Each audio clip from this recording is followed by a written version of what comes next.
First 3 weeks के बाद next most जो इंपॉर्टेंट चैप्टर है वो है प्लेसेंटा एंड फीटल मेम्ब्रेन्स। ये सब आपने बहुत अच्छे से करना है and read all this very carefully, ठीक है।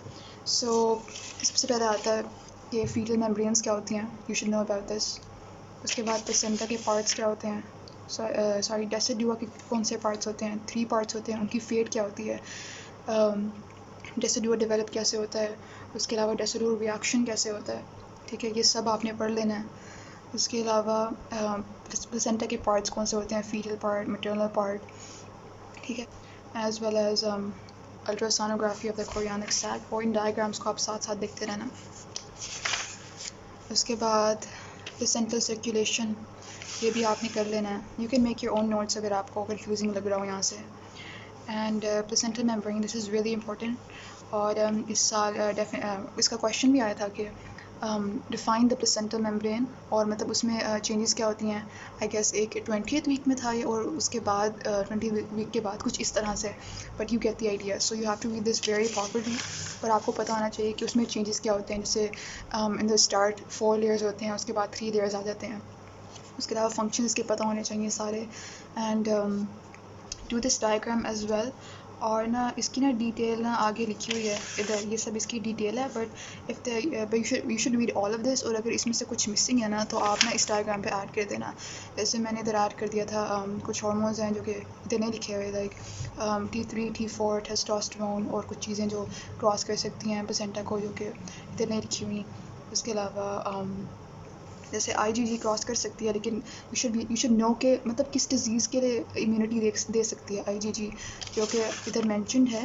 And this include like small pox, measles, diphtheria, और कुछ ऐसी भी डिजीज़ हैं जो कि IgG इम्यूनिटी नहीं दे सकती।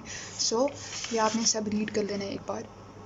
And you should know about the different hormones and focus on the important things. उसके अलावा आप ये प्लेसेंटा's allograft स्किप कर सकते हैं।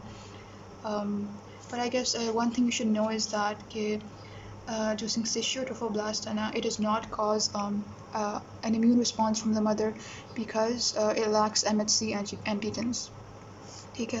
सो बल्कि you don't actually have to read this, so you can skip this as well as ये भी आप skip कर सकते हैं। Okay, so the next important thing in this is parturition। ये सब आपने अच्छे से कर लेना है, इसके आगे steps भी और लिखे हुए हैं। as well as preeclampsia is an important clinical, ये सब आपने कर लेना है। इसमें से भी आपने सब रीड कर लेना है। And gestational choriocarcinoma is important.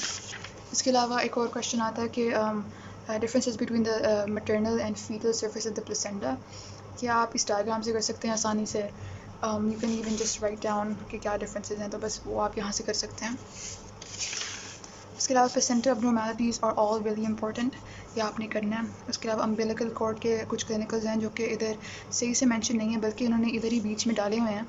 तो आपको लैंगमैन से ये ज़्यादा सही लिखे हुए मिल जाएंगे, तो मैंने भी वहीं से किया था, तो you can also do it from there.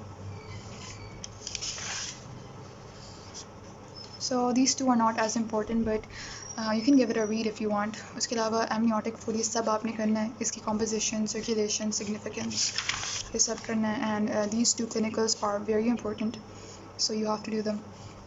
उसके अलावा आपको significance of umbilical vesicle और फेट और allantois, इन सब का पता होना चाहिए।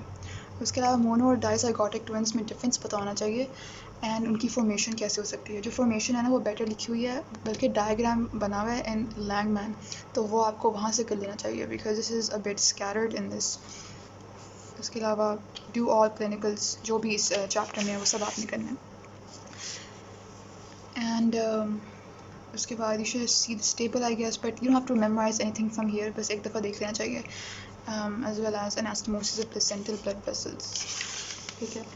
इसके बाद आपको पता होना चाहिए प्रॉब्लम्स कॉज्ड बाय ट्विनिंग। इसमें थोड़े से मेंशन है और आप इंटरनेट से सर्च कर सकते हैं, आपको और मिल जाएंगे। तो आपने सारे क्लिनिकल्स करने हैं इस पर, ठीक है। This one is not as important, so if you want you can skip it, या फिर आप थोड़ा सा पार्ट करने की कोशिश कर लें। जैसे मैंने ये पार्ट रीड करने की कोशिश की थी, मतलब थोड़ा सा आइडिया आ जाता है। सो लेकिन जो ज़्यादा इंपॉर्टेंट है ना इस पेज पे वो है ट्विन ट्रांसफ्यूजन सिंड्रोम और कंजॉइंट मोनोजाइगोटिक ट्विन्स।